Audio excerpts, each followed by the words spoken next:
여러분, 전 세계 인구 11월 15일 부로 80억 명을 넘어섰습니다. 80억 명을 11월 15일 부로. 와, 인구가 우리나라는 줄어들고 있고 일본도 줄어들고 있다고 하잖아요. 그런데 늘어나는 나라가 굉장히 많은 거예요. 80억 명까지 늘어나니까 와, 늘어나는 속도가 진짜 여러분 장난 아니죠. 실제로 말입니다. 뭐 아프리카, 그러니까 사하라 사막 이남 쪽, 예를 들어서 말입니다. 콩고 민주공화국이나 뭐 에티오피아 이런 데 많이 늘어나고 있어요. 그리고 아시아 중에서도 동남아시아 지역, 인도와 뭐 파키스탄, 필리핀 뭐 이런데 여기도 지금 굉장히 많이 늘어나고 있습니다. 그렇게 늘어나니까 지금 인구가 80억 명을 넘어서기 시작했습니다. 그런데 이거는요, 시작이라는 거예요. 시작. 앞으로 인구는 더 많이 늘어난다는 거, 더 많이. 여러분 보시다시피 2022년 11월 15일에 지금 80억 명이잖아요. 그런데 2037년이 되면 90억 명이 되고요. 2050년이 되면 97억 명이 되고요. 2086년 중앙으로 봤을 때도 104억 명이 됩니다. 그러면 식량 위기가 어마어마하게 터질 거라고 저는 보이는 거예요. 왜? 여러분 지금 80억 명인데 지금 2021년 기준으로 80억 명보다 적죠. 그런데도 불구하고 세계 기아 인구수는 7억 7천만 명이에요. 7억 7천만 명. 심각하죠. 80억 명이 안 됐을 때예요. 2021년까지 기준이니까요. 전 세계 인구의 거의 10% 가까이가 기아예요. 기아. 그러면 여러분 계속 늘어나면 어떻게 돼요? 계속 늘어나면 식량 정산이 그만큼 많이 돼야 되잖아요. 식량 정산이 그만큼 많이 될까요? 지금 기후변화 때문에 식량 정산이 될 가능성이 굉장히 낮습니다. 그런 차원에서 보면 여러분 이게 전 세계 기아 인구, 쉽게 말하면 굶어 죽는 사람 아니면 굶는 사람은 더 많아질 수밖에 없습니다. 이제 7억 7천만 명이 10% 정도 수준이라고 하면 당장 말입니다. 10% 수준으로 봤을 때 지금은 8억 명이 되겠죠. 2037년은 9억 명이 되겠죠. 9억 명이면 여러분 어마어마한 숫자예요.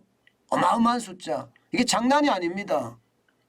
그리고 2050년이 되면 9억 7천 명이 되는 거고요. 2086년이 되면 10억 4천 명이 되는 거예요. 10%로만 잡았을 때. 이게 인구가 늘어나는 수치대로 이게 식량 증산도 그렇게 일어난다고 봤을 때 그렇다는 뜻이에요. 그렇지 않으면 어떻게 돼요? 더 많은 사람들이 굶어 죽을 수밖에 없는 게 현실이 될 거다 이렇게 이야기하는 겁니다. 여러분 이거 한번 보세요. 이게 여러분 줄어든다 하는 것은요. 라틴 아메리카나 유럽이나 오세아니아나 뭐 이런 쪽의 이야기입니다. 실제로 늘어나는 쪽은요. 아프리카나 아시아는 굉장히 빠른 속도로 늘어나고요. 북아메리카도 조금씩 늘어나긴 하지만 아시아나 아프리카에 비해서는 아주 심각합니다. 굉장히 적은 수치죠. 그런데 아시아는 이대로 가잖아요. 그러면 머지 않았습니다. 그렇게 오래 걸리지 않는다고 그래요. 중국보다 인도가 세계 인구를 앞설 날이 얼마 안 남았다는 거예요. 이대로 늘어나기만 한다고 하더라도 내년 가면 내년이에요. 올해도 아니고 내년 2023년이에요. 2023년에 가면 인도 인구가 중국 인구를 앞설 거라고 합니다. 인도 인구가 중국 인구를 앞설 거다. 그러면 어떻게 될까요? 저는 이렇게 되면요. 이제 인도도 곡물 수출을 많이 중단할 가능성이 큽니다. 사실 인도도 밀이나 콩이나 곡물 수출 굉장히 많이 하거든요.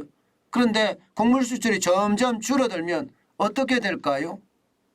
저는 심각한 상황까지 올 수 있다고 생각을 합니다.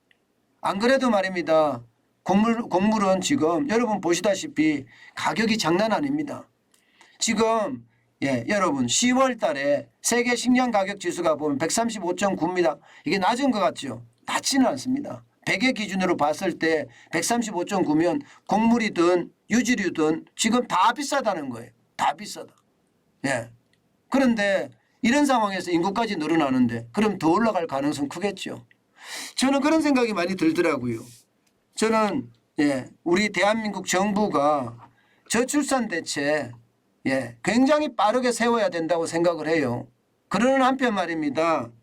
곡물 자급화, 식량 자급화 속도도 옛날보다는 굉장히 빠르게 가야 된다고 생각합니다. 지금 다른 나라들보다가 더 빠르게, 우린 땅이 좁고 단위 면적당 사는 사람이 굉장히 많잖아요. 인구수가 굉장히 많습니다. 단위 면적당.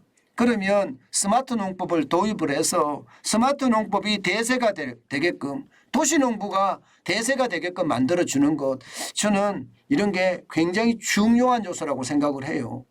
지금 말입니다. 그렇지 않으면 이게 세계 식량 위기가 막상 닥쳤을 때 우리가 이게 대응할 수 있는 수단이 없습니다. 대응할 수 있는 수단.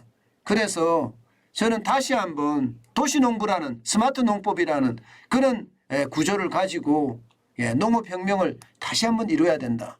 저는 그런 생각합니다. 그런 차원에서 보면 여러분, 아마 정관년 TV를 많이 보시는 분들도 내가 내 미래 세대를 위한다면 시골의 땅을 좀 사놓는 것도 방법이다.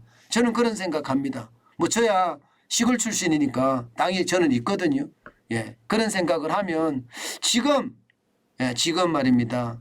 우리 미래 세대를 위해서 뭐 도시농법이 많이 바뀌겠죠. 스마트 농법이라고 해서 식량 공장이 만들어지고 뭐 야채 공장이 만들어지고 그렇게 만들어질 거라고 저는 생각은 하지만, 그렇다고 하더라도 공장에서 만들어진 것과 땅에서 만들어진 것 또 차이가 있을 수 있습니다. 그런 차원에서 본다면 여러분, 이 식량 위기에 아주 적절한 대응 우리도 조금씩 마련해 가야 되는 것은 아닌가, 저는 그런 생각까지 해 봅니다. 제가 너무 무리하게 생각하나요?